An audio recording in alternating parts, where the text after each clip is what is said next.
네, 여러분 반갑습니다. 오늘 이 시간에는 호르몬에 대해서 배워보도록 하겠습니다. 많은 분들이 호르몬이 굉장히 복잡하고 어렵게만 생각하시는데 저와 함께 한번 배워가면서 호르몬이 재밌고 또 상당히 생리학을 매력 있게 만드는 그러한 분야다라는 점을 여러분이 알게 되실 거라고 확신합니다. 네, 그러면은 이 호르몬의 여러 가지 이제 그 종류와 작용 기전에 대해서 먼저 설명을 드리도록 하겠습니다.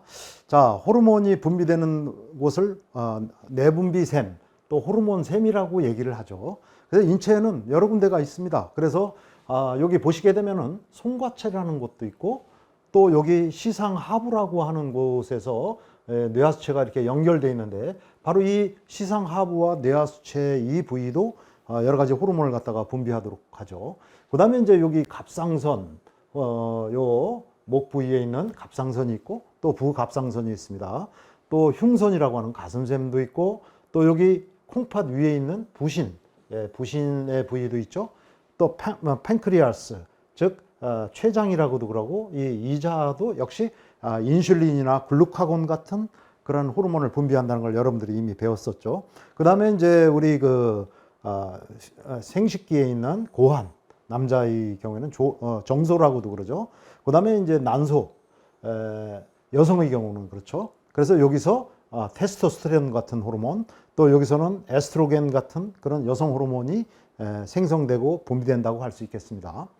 제가 첫 시간에 생리학을 말씀드릴 때 인체가 스스로 조절하는 그런 과정에는 네거티브 피드백 메커니즘, 즉 음성 되먹이 기전을 활용해서 명령을 하다라고, 또 표적기관이 그 반응을 보여서 항상성을 되찾는 과정을 여러분한테 설명드린 바 있습니다. 그런 과정에는 이제 신경성 경로를 통해서 인체를 조절하는 방법이 있고, 이 호르몬을 이용하는 방법은 결국은 액성 조절이라고 할 수 있겠습니다.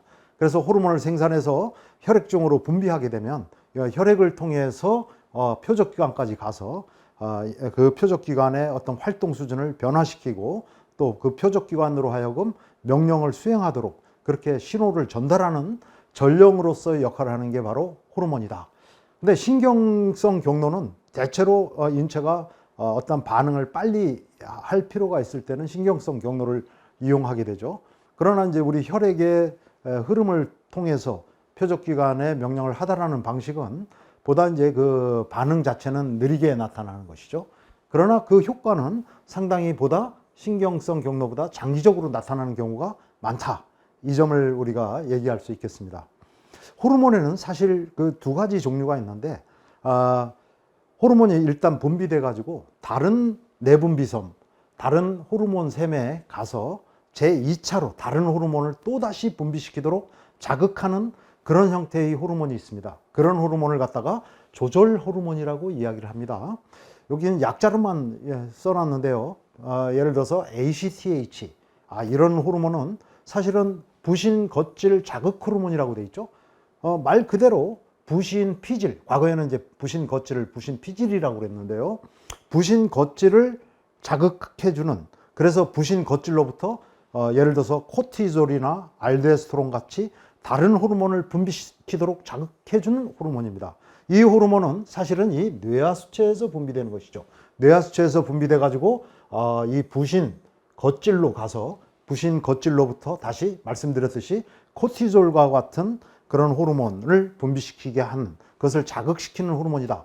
그래서 이런 호르몬을 갖다가 조절 호르몬이다, 이렇게 합니다. 또 한 가지 갑상생 자극 호르몬, 이런 갑상생 자극 호르몬도 역시 뇌하수체에서 분비돼서 갑상샘에 가서 갑상샘으로부터 2차적으로 티록신 같은 그런 갑상샘 호르몬을 분비시키도록 자극해주는 그런 호르몬을 역할을 하는 것이죠. 그래서 요 티록신 스티뮬레이트, 티로이드 스티뮬레이트 호르몬, 스티뮬레이트는 자극한다는 뜻이죠. 그래서 이런 용어를 쓰게 되는 것이죠. 그래서 갑상샘을 자극해주는 그런 호르몬이다. 그래서 조절 호르몬이라고 합니다. 이런 형태의 호르몬을.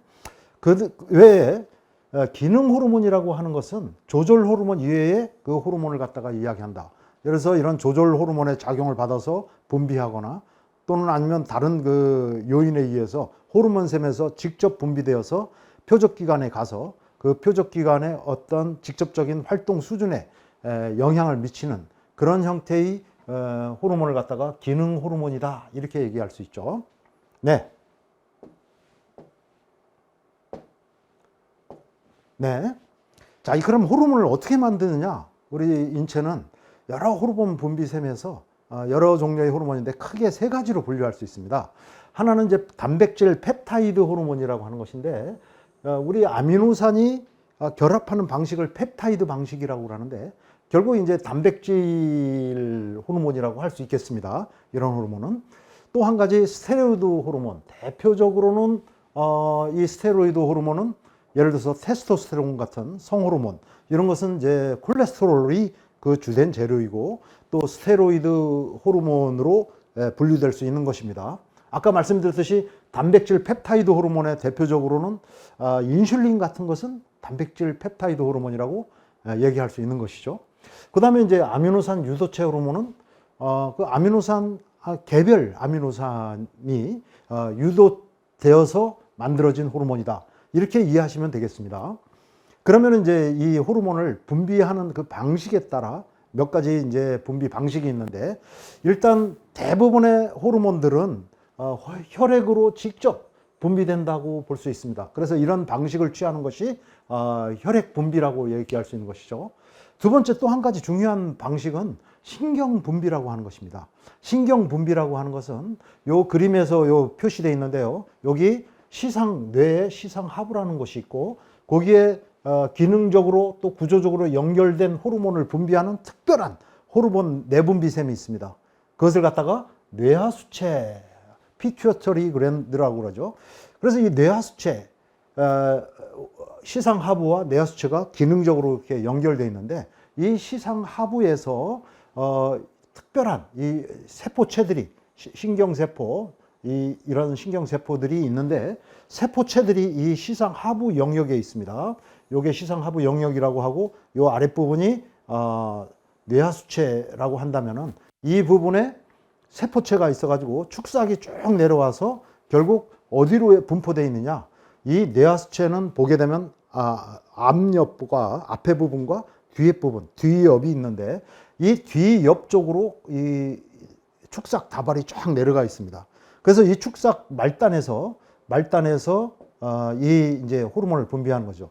즉 말씀드리자면은 이 세포체에서 이 신경세포, 시상하부에 위치하고 있는 이 세포체의 신경세포의 세포체에서 호르몬을 갖다가 만들어내서 이것을 갖다가 축삭을 통해서 전달을 하고, 마침내 요 끝부분에서 이 축삭의 말단 부분에, 이 축삭의 말단 부분은 어디에 위치하고 있냐면은 말씀드렸듯이 뇌하수체의 후엽, 뒤옆에 위치하고 있습니다. 그래서 여기서 이제 이런 형태로 세포체에서 만들어 놓은 호르몬을 분비하는 이 특수한 이 신경세포가 있는데, 이런 형태로 여기서 분비하는 이러한 호르몬을 갖다가 사실은 시상하부 호르몬이라고 합니다.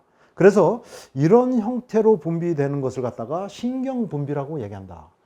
그리고 이런 호르몬을 이런 형태로 분비하는 것을 갖다가 신경분비 세포다, 이렇게 이야기를 합니다. 그래서 신경분비 신경세포에 의한 그 분비를 또 하나로 들 수 있고요. 또 한 가지는 과거에는 사실은 이게 호르몬 분석 기술이 아주 발달하기 전에는 내분비섬에서만 이 호르몬을 많이 분비하는 줄 알았더니, 지금은 이제 이 분석 기술이 발달함에 따라 여러 조직 세포에서 굉장히 많은 종류의 이 물질, 호르몬이 분비된다는 것을, 호르몬으로 분류될 수 있는 그러한 신호 전달 물질들이 많이 만들어진다는 것이 이제 밝혀지고 있죠. 그래서 이런 거야 이제 과거부터 알고 있었던 것이고, 프로스타글란딘, 또 소마토메딘, 이건 간이나 그 밖에 말초 조직 세포에서 많이 분비하는 일종의 호르몬이라고 얘기할 수 있습니다. 또 요즘 최근에는 근육 세포에서 아이리신이라고 하는 이런 호르몬도 막 분비되어서 이런 호르몬들이 상당히 중요한 그런 그 역할을 한다. 예를 들어서 갈색 지방을 활성화시켜 준다든가, 아니면 뇌세포에서 어떤 그 신경세포의 성장이나 이런 것과도 관련된 그런 역할을 갖다가 하더라 이런 얘기죠. 그래서 뭐 여기서는 깊게 그런 부분을 다 설명드리기는 어렵고요. 어쨌든 조직 세포에서도 이런 호르몬 물질을 분비한다 이런 점을 말씀드릴 수 있습니다. 또 한 가지는 혈액의 전구 물질에서 유래된다. 예를 들어서 안지오텐신 같은 이러한 그 물질이 있는데 이러한 물질을 또 호르몬으로 분류하기도 합니다. 그래서 간에서 특수한 어떤 단백질, 안지오텐신5겐이라고 하는 안지오텐신5겐이라는 이런 단백질을 만들어내는데 이러한 안지오텐신5겐이 이런 안지오텐신과 같은 이런 물질로 전환이 되면서 이것이 뭐 예를 들어서 혈관을 수축한다든가 뭐 이런 그 작용을 갖다가 또 수행을 하게 되는 것이죠. 그래서 호르몬의 분비 양식은 혈액으로 직접 분비하는 게 가장 일반적인 방식이지만 이러한 신경 분비 세포에 의한 분비, 이런 특수한 분비 양식도 있고 또 조직 세포에서 프로스타그란딘, 뭐랄까요, 소마토메딘, 뭐 이런 물질들, 아이리신, 뭐 이런 물질들이 또 조직 세포에서 분비되더라 이 얘기죠. 또 혈액의 전구 물질에서 유래되는 이런 특수한 경우도 호르몬으로 분류하고 있다. 이 점을 말씀드릴 수 있습니다. 자, 그러면은 방금 신경 분비 신경을 이게 빨간색으로 표시할 정도로 굉장히 제가 중요시하게 설명을 드렸는데요. 말씀드렸듯이 신경 세포들이 시상 하부에 이렇게 세포체를 두고 여기서 이제 뭐를 만들어내느냐, 호르몬을 만드는 거죠. 그래서 이 여기서 만들어내는 호르몬을 시상 하부 호르몬이라고 분류하기도 합니다. 그래서 이 축삭을 따라서 쭉 내려서 신경 다발이 내려와서 뇌하수체 후엽에 이렇게 분포되어 있죠. 그래서 이 말단으로부터 이 시상하부 호르몬을 갖다가 쫙 분비하게 되면 이 호르몬들은 어디로 가느냐? 즉, 이 뇌하수체 뒤엽에서 호르몬이 분비되면은 바로 이 뒤엽에 분포되어 있는 혈관을 통해서 이 혈관을 통해서 어디로 이동하느냐? 뇌하수체 전엽으로 이동하게 되는 것이죠. 자, 뇌하수체 전엽으로 가서 이 물질들이 하는 역할은 뇌하수체 전엽에는 이런 내분비샘이 있습니다. 뇌하수체 전엽이라고도 그러고 압엽이라고도 그러죠. 그래서 이 호르몬을 많이 분비하는 이런 세포들이 모여 있는데 이 뇌하수체 전엽에는 사실 한 10가지 이상의 굉장히 많은 종류의 호르몬들을 갖다가 혈액으로 분비하는 그런 내분비샘이 이 전엽에 있는 것이죠. 바로 이 세포들을 갖다가 필요에 따라서 자극을 해서 이 뇌하수체 전엽 호르몬의 호르몬 분비를 자극하는 역할을 하는 것이 바로 이 시상하부 호르몬이다 이렇게 얘기할 수 있습니다. 다시 이걸 정리해서 설명드리면 뇌하수체 뒤엽에서 혈관동으로 혈액을 분비하면 이것이 뇌하수체 뒤엽의 정맥을 통해서 압력으로 운반된다고 하는 것입니다. 압력으로 운반되면은 이 압력에는 굉장히 많은 내분비 세포들이 있어서 한 대충 10가지 이상의 주요 호르몬들을 갖다가 뭐 그 중에는 엔돌핀도 있고요, 성장 호르몬도 있고 그렇습니다.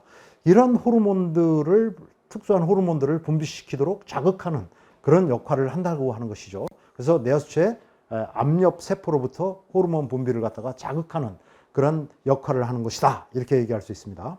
자, 또 한 가지 굉장히 중요한 것이 하나 있습니다. 그것은 이렇게 만들어 가지고 이 전엽에서 바로 이 혈관을 통해서 혈액으로 분비되는 호르몬이 있는데 그것을 뇌하수체 뒤엽 호르몬이다. 뇌하수체 뒤에서 바로 혈관으로 전엽으로 가서 여기서 2차로 전엽 호르몬을 분비시키는 호르몬이 아니고 직접 분비시키는 호르몬이었는데 그것이 옥시톡신이라고 하는 호르몬, 또 한 가지는 항이뇨 호르몬, 안티다이루레틱 호르몬. 그래서 항이뇨 호르몬이 ADH라는 호르몬이고요. 이제 옥시톡신 같은 그 호르몬은 뭐랄까요, 출산이나 이런 그 과정에서 상당히 많이 분비되어서 자궁을 수축한다든가 이런 역할을 하는 그런 호르몬이라고 할 수 있겠습니다. 어쨌든 이런 그 호르몬들 이 두 가지는 뇌하수체 후엽 호르몬이라고 이야기합니다. 즉 옥시톡신, 항이뇨 호르몬은 직접 뇌하수체 뒤엽에서 직접 분비되어서 혈액으로 분비되는 그런 형태로 가는 것이죠. 그래서 이 항이뇨 호르몬은 직접 표적기관으로 가는 것이죠. 그래서 표적기관은 우리의 콩팥에 있는 수분을 재흡수시키는 역할을 가지고 있는 세뇨관에 가서 작용을 주로 하게 되고요. 그 다음에 뭐 이 옥시톡신 같은 경우는 먼저 뭐 자궁이나 이런 그 곳으로 가서 역할을 갖다가 수행을 하게 된다. 이런 얘기죠.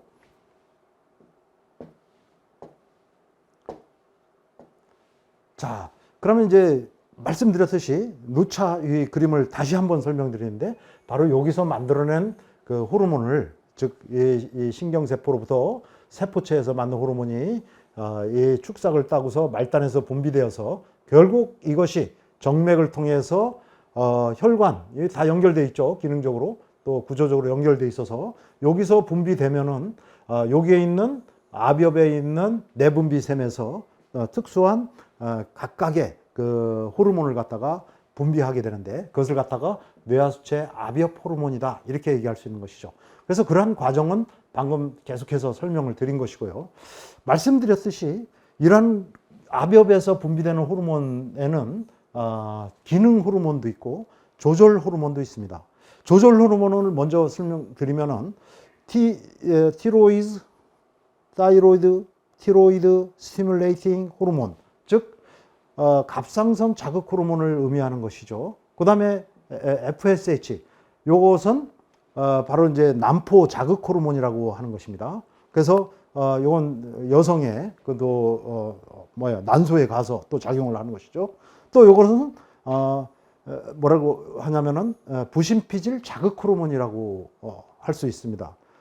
그래서 이 아드레날 코르티코이드 뭐라고 스티뮬레이팅 호르몬, 즉 ACTH라고 하는 것은 결국 이 분비되어서 부신 피질로 가서 부신 겉질로 가서 거기서 또 2차적으로 코티졸, 알도스테론 같은 호르몬을 분비시키도록 하기 때문에 다른 표적기관이 다른 그 내분비섬에 있는 것이죠. 그래서 이것을 갖다가 조절 호르몬이다 이렇게 얘기하는 것이고, 기능 호르몬의 경우에는 그로스 호르몬 뭐 이런 호르몬이 있고, 이런 호르몬은 황체화 호르몬이라고 그러고요. 프롤락틴 또 이렇게 약자로 썼습니다. 프롤락틴은 유주 분비를 또 자극하는 그런 형태의 기능을 가지고 있죠. 그런 역할을 하고 있다 이렇게 말씀드릴 수 있습니다.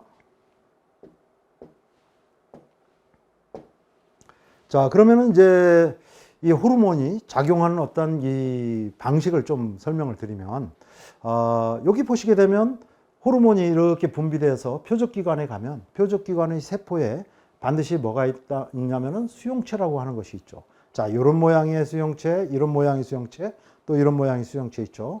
그래서 특정한 호르몬은 특정한 수용체와만은 결합을 해서 특정한 세포의 어떤 활동을 일으키게 되는 것이다. 이렇게 이해하시면 되겠습니다. 그래서 호르몬 A는 바로 이 수용체, 이렇게 생긴 수용체와만 결합할 수 있죠. 그리고 또 이렇게 생긴 호르몬은 이 수용체만 특정한 수용체만 결합하는 그런 형태로 작용을 하게 된다. 이것을 갖다가 key and lock, 즉 요게 이제 락이네요. 그 다음에 이게 키, 열쇠와 자물쇠의 관계로 설명할 수가 있다는 것이죠. 그래서 호르몬이 분비되면 표적기관의 수용체에 가서 수용체와 결합을 함으로써 그 표적기관의 그 어떤 활동을 갖다가 일으키게 한다. 이렇게 말씀드릴 수 있습니다.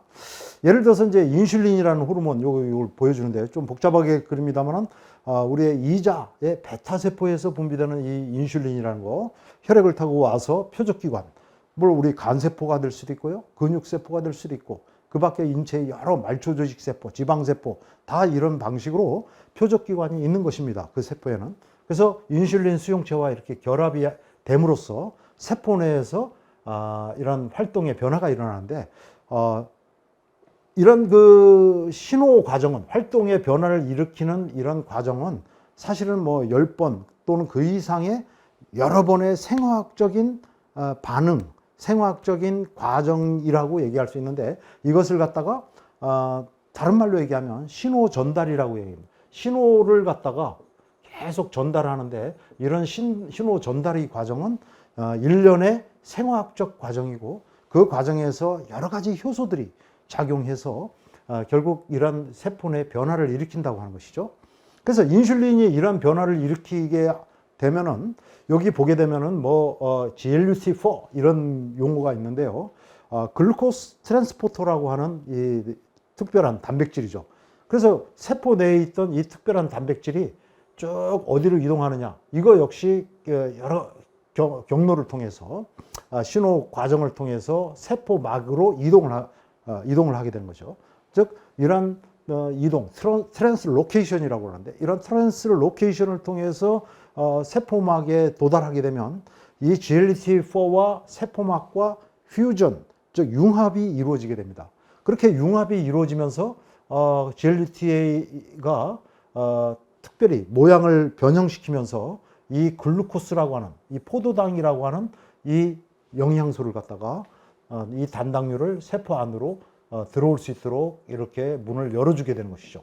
즉 인슐린이라는 것은 혈당을 안으로 들여보내는 그 과정, 그것을 촉진시키는 호르몬이라고 할 수 있는데, 즉 혈당의 세포 내 유입을 촉진시키는 작용을 하는 호르몬이 인슐린인데, 그 과정에는 사실은 호르몬이 분비되어서 그 세포막에 그 표적기관의 세포막에 굉장히 많이 산재하고 있는 수용체와 결합을 하고, 그렇게 되면 그 세포 내에서는 일련의 신호 전달 과정이 일어나게 되고, 그 과정을 통해서 방금 설명드린 그런 과정을 통해서 혈당이, 혈중 글루코스가 세포 내로 유입되는 그런 과정이 촉진된다고 말씀드릴 수 있습니다.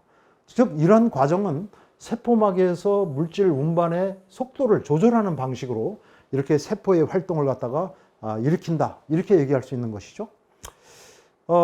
인슐린을 예로 들었습니다만은 또 한 가지는 세포 핵에 바로 들어가서 세포 핵 내에서 유전 물질, 즉 DNA를 자극하는, 그래서 DNA가 소위 얘기하는 트랜스크립션, 전사라고 하는 과정을 통해서 메신저 RNA 이런 것을 만들어내서 단백질 합성의 과정이 촉진되는 그런 과정이 있는데, 다음 슬라이드에서 간단히 또 설명을 하겠습니다. 대체로 우리가 분비하는 테스토스테론 같은 성호르몬, 이런 호르몬들은 바로 이러한 형태로 작동한다고 얘기할 수 있겠습니다. 또 세포 내에 있는 2차 전령, 세포 내에 이런 신호를 받으면 세포막에 있는 수용체와 이 호르몬의 그 결합을 통해서 어떤 그 신호 과정이 전달되게 되면 세포 내에서 이 신호를 전달해주는 특별한 역할을 하는 그러한 그 물질을 갖다가 2차 전령이다. 그래서 이것을 세포 내 2차 호르몬이다, 이렇게도 얘기를 합니다. 그래서 이런 전령을 또 세포 내에서 이용하는 방식이 있습니다. 그래서 대표적으로 여러분한테 좀 어렵게 느껴지겠습니다만, 예를 들어서 칼모듈린이라든가 사이클릭 AMP 이런 것들이 세포 내에 있다. 그래서 이런 것들이 활성화됨으로써 또 세포 내 여러 가지 활동이 조절된다. 다음 슬라이드를 통해서 또 자세히 설명을 드리도록 하겠습니다. 자, 먼저 이제 세포막에서 물질 운반의 속도를 갖다가 조절하는 방식은 이미 설명을 드렸죠. 그래서 인슐린과 호르몬과 세포막 특정 수용체, 인슐린 수용체가 결합을 하는 것이죠. 그러면 이 물질에 대한 세포막의 투과도가 증가한다. 즉 글루코스가 더 쉽게 들어간다고 하는 것이죠. 그래서 얘를 여기에 표시했는데요. 방금 이러한 인슐린과 인슐린 수용체가 결합함에 따라 세포 내에서 일련의 생화학적 과정이, 생화학적 반응 또는 신호 전달의 과정이 진행이 되고, 그렇게 되면 글루코스 트랜스포터, GLUT라고 합니다. 글루코스 트랜스포터 4가 세포막으로 쫙 이동을 했죠. 요거 경우에는 4인데 1도 있고 또 6도 있고 여러 개가 있습니다. 그 조직세포에 따라. 그래서 GLUT4가 쫙 이동을 해가지고 융합을 합니다. 세포막과 융합을 하고, 그래서 GLUT를 통해서 글루코스의 세포 내 유입이 굉장히 촉진이 된다, 이렇게 설명드릴 수가 있겠습니다. 그래서 우리가 당뇨병 같은 연구를 하게 될 때 바로 이제 운동의 효과를 우리가 그 세포 수준에서 또 뭐랄까요, 분자 생물학의 수준에서 연구할 때는 이런 것들이 상당히 현재까지는 많이 연구가 진척돼 있고 그런 점을 말씀드릴 수 있겠습니다. 자, 여기서는 너무 깊게 여러분한테 설명드리는 건 어려울 것 같습니다. 자, 그 다음에 이제 아까 말씀드렸듯이 보통 스테로이드계 호르몬들은 이러한 작용을 통해서 세포핵에 직접 들어가서 DNA로부터 전살하고 트랜스크립션을 갖다가 촉진하는 그런 작용을 한다고 볼 수 있는데요. 자, 이런 호르몬들이 대부분 이제 혈액중으로 운반되올 때는 단백질, 결합, 이 호르몬과 결합하는 특수한 단백질과 결합된 상태로 표적기관까지 운반되게 되죠. 그래서 이제 유리된 상태로 쫙 인지질층, 이 세포막이 인지질층을 이루고 있는데요. 인지질층을 통해서 세포 내로 들어와서 세포 내에서 역시 운반 단백질과 결합이 되죠. 결합이 돼서 마침내 핵내까지 이렇게 운반된다고 하는 것입니다. 자, 이렇게 되면은 세포 핵내 DNA와 연결된 이 특정한 그런 수용체와 다시 결합을 하게 되고, 이렇게 되면은 이 DNA로부터 소위 전사라는 과정을 통해서 메신저 RNA가 굉장히 많이 합성이 되고, 이런 메신저 RNA는 세포 핵 내로 나와서 세포 핵에 단백질을 합성하는 특별한 소기관들이 있죠. 리보솜 같은 이런 소기관에서 결국 거기서 이제 뭐랄까요, 단백질의 합성이 일어난다고 얘기를 할 수가 있겠습니다.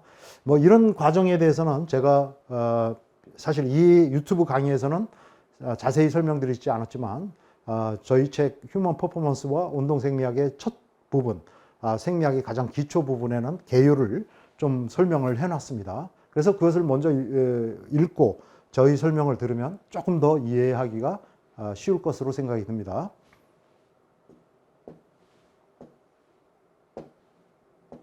자, 그 다음에 이제 또 한 가지 방법은 2차 전령을 통한 호르몬의 작용 기전이다. 이걸 말씀드릴 수 있습니다.